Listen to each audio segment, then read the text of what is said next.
नमस्कार दोस्तों, class 9th में Nazism and the rise of Hitler वाले चैप्टर में आप पढ़ रहे हैं। आज का टॉपिक, आज का हम स्टडी करेंगे political radicalism and economic crisis, यानी कि राजनीतिक रेडिकलवाद, जिसे हम परिवर्तनवाद भी कहते हैं, यह है वर्ड।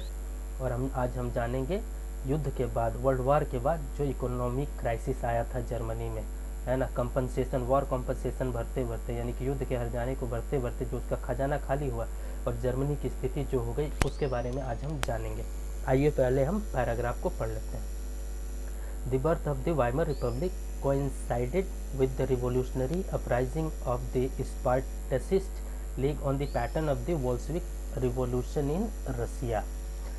तो क्या था, देखिए, वाइमर रिपब्लिक के जन्म के साथ ही, जिस समय वाइमर रिपब्लिक की स्थापना हुई जर्मनी में, ठीक उसी समय जर्मनी में एक और लीग की स्थापना हुई थी जिसका नाम था स्पार्टासिस्ट लीग। और ये बिल्कुल उसी पैटर्न पे आधारित थी जब रशियन रिवॉल्यूशन के समय बोल्शेविक लीग की स्थापना की गई। जिस तरह से रशिया रिवॉल्यूशन के समय, रूस में की क्रांति के समय बोल्शेविक लीग की स्थापना हुई थी, बोल्शेविक पार्टी की स्थापना हुई थी, ठीक वैसे ही उसी पैटर्न पर जर्मनी में स्पार्टासिस्ट लीग की स्थापना कर दी गई। और ये लोग, इन लोगों के काम करने का पैटर्न भी ठीक वैसे ही था जैसे बोल्शेविक लोगों के। रशिया में बोल्शेविक क्रांति के समय, बोल्शेविक क्रांतिकारियों ने रशियन रिवॉल्यूशन के समय अपना प्रोग्राम को आगे चलाया था, ठीक उसी का नकल करके स्पार्टासिस्ट लीग वाले भी अपना काम कर रहे थे। आइए आगे के सेंटेंस को देखते हैं। Soviet of the workers and sailors were established in many cities. बहुत सारे शहरों में क्या था, वर्कर्स का और सेलर्स का, नाविकों का और मजदूरों की बोल्शेविकें स्थापित कर दी गई, ठीक है ना, उनकी सोवियतों को स्थापित कर दी गई। एक फिगर है आपके सामने, फिगर को थोड़ा सा हम फटाक से स्टडी कर लेते हैं। फिगर नंबर 3 है। This is a rally organised by the radical group known as the Spartacist League, है ना। ये एक रैली है जिसे रेडिकल ग्रुप वालों ने, जर्मनी में रेडिकल ग्रुप वालों ने स्थापित किया था, जिसे स्पार्टासिस्ट लीग भी कहा जाता था। देख सकते हैं आप कितने सारे लोग हैं यहाँ पर, हजारों लाखों की संख्या इनकी भीड़ है और ये स्पार्टासिस्ट लीग के समर्थन में यहाँ पर इकट्ठे हुए थे। In the winter of 1918-1919, the streets of Berlin were taken over by the people. Political demonstrations became common। तो ये जो तस्वीर है, ये सर्दियों के मौसम का है, 1918-1919 का। बर्लिन शहर की सड़क जो है वो बिल्कुल भीड़ से भरी हुई है और उस समय जो है इस तरह का जो राजनीतिक प्रदर्शन था वो आम बात था, ठीक है ना। आइए देखते हैं आगे आपका पैराग्राफ। नया वर्ड है, नए वर्ड को देख लेते हैं। डिप्लीट, जिसका मतलब होता है रिड्यूस या एम्प्टी आउट, मतलब क्या, कम हो जाना या फिर बिल्कुल खाली हो जाना, है ना। रिपरेशन है एक दूसरा वर्ड, जिसका मतलब होता है makeup for a wrong done, जिसका मतलब ये होता है कि हर्जाना भरना। हर्जाना आदमी कब भरता है, गलत किएगा, जब कोई काम गलत करता है तब उसको पूरा करने के लिए हर्जाना भरता है। इसको जुर्माना या हर्जाना भी कहते हैं, रिपरेशन को। आइए यहाँ पर अब हम देख लेते हैं आपका paragraph. The political atmosphere in Berlin was charged with demands for Soviet style governance. Those opposed to this, such as the socialist, democrats and Catholics, met in Weimar to give shape to the democratic republic. अब क्या था, देखिए, अब चूंकि जो स्पार्टासिस्ट league थे उसके काम करने का जो पैटर्न था बिल्कुल बोल्शेविक पैटर्न था, जो कि रशियन रिवॉल्यूशन में बोल्शेविक वालों ने किया था। तो वो चाहते थे उसी पैटर्न का सरकार जो है यहाँ पर जर्मनी में भी बने, ठीक है। सोवियत स्टाइल गवर्नेंस सिस्टम का डिमांड होने लगा, जिसकी वजह से क्या है, बर्लिन का जो राजनीतिक वातावरण था वो बिल्कुल चेंज हो गया था, बिल्कुल इसमें बदलाव आ गया था। और बहुत से लोग इस सोवियत स्टाइल गवर्नमेंट की विरोध भी कर रहे थे। तो जो लोग उनका विरोध कर रहे थे, जिनमें थे आपके सोशलिस्ट समाजवादी लोग थे, है ना, प्रजातांत्रिक लोग थे और कैथोलिक लोग थे, है ना। तो ये सारे लोग थे, इन्होंने इसका विरोध करने के लिए वाइमर में जो है, वाइमर जो शहर था जर्मनी का, वहाँ पर इकट्ठा हुए, वहाँ पर मीटिंग की और उन्होंने कहा, उन्होंने सोचा कि हम वहाँ पर मीटिंग इकट्ठा करके उन्होंने जो डेमोक्रेटिक रिपब्लिक था, देश को डेमोक्रेटिक रिपब्लिक का स्वरूप देने के लिए उन्होंने एक मीटिंग ऑर्गेनाइज की उस जगह पर जा कर के। तो अब देखिए क्या चीज़ था, आपको फ्रेंड्स याद होगा कि इससे पहले जब हमने आपको इफेक्ट ऑफ वार के बारे में डिस्कस किया था तो हमने आपको बताया था कि वाइमर रिपब्लिक को सपोर्ट करने वाले ये वही लोग थे, सोशलिस्ट, डेमोक्रेट्स, कैथोलिक्स, ये वही लोग थे जिन्हें लोगों ने नवंबर क्रिमिनल कहा था, है ना, और इनसे लोग नफरत करते थे बिल्कुल।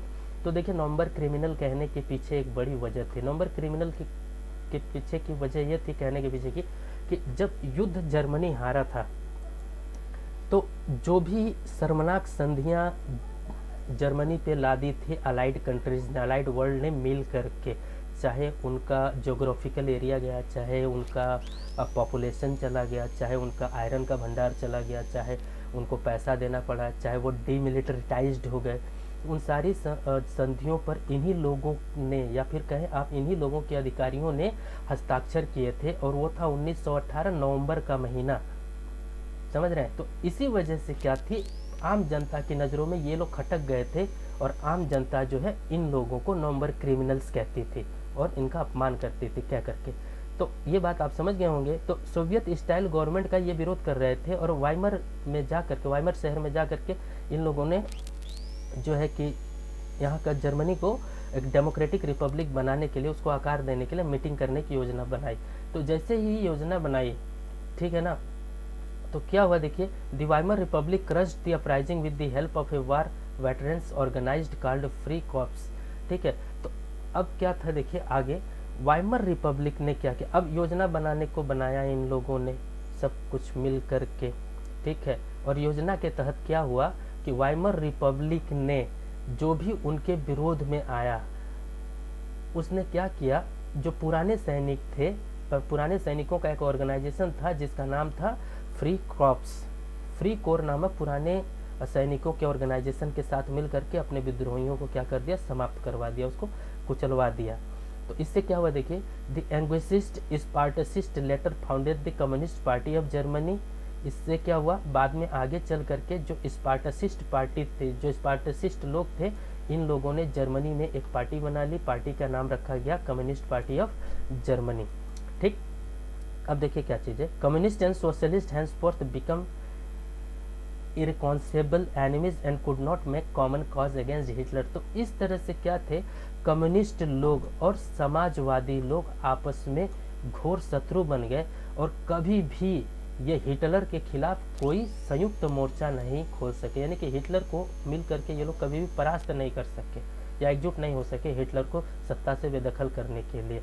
तो both revolutionaries and militant nationalist का फॉर द रेडिकल सॉल्यूशन, और दोनों ही जो राष्ट्रवादी क्रांतिकारी थे या मिलिटेंट समूह थे, ये रेडिकल सॉल्यूशन को ही खोजते रह गए। मतलब राष्ट्र में आने वाला जो रेडिकल परिवर्तन था, जो ये परिवर्तनवाद की विचारधारा थी, इसके उपायों को ढूंढने में लगे रह गए, और इससे ज़्यादा ये लोग कुछ कर नहीं पाए।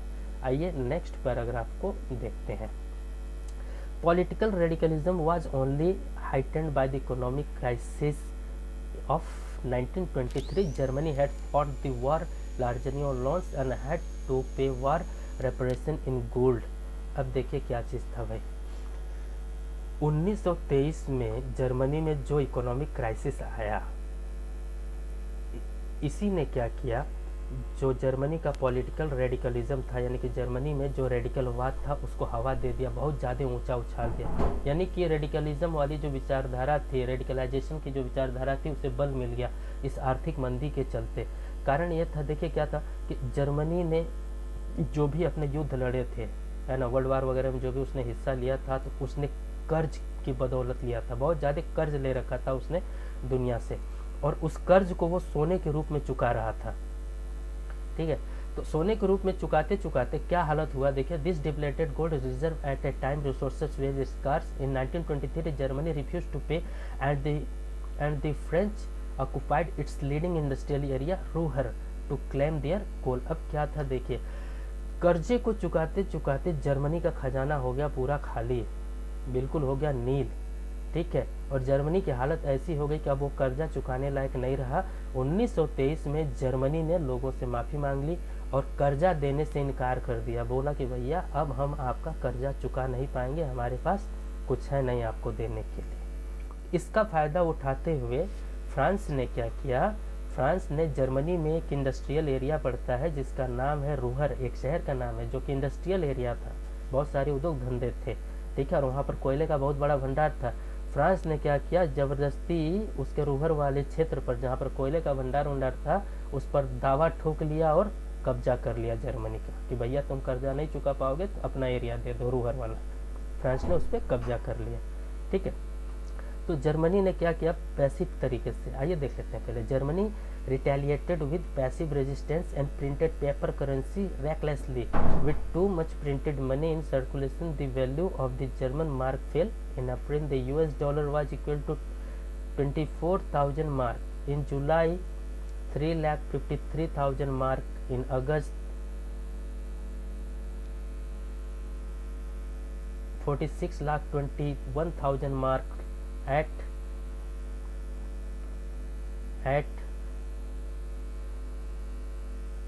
9,88,60,000 mark by December, the figure had run into trillions. आइए यहाँ तक की मीनिंग को पहले हम हिंदी में देख लेते हैं।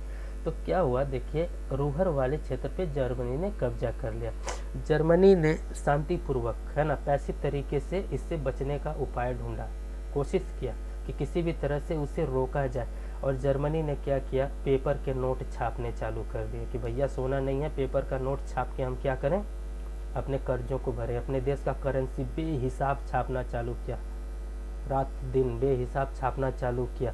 और इतना ज़्यादा नोट छाप दिया, इतने ज़्यादा नोट उसके छप गए कि उसके खुद के देश का जो करेंसी था मार्क, उसकी वैल्यू ही ख़त्म हो गई, कम हो गई।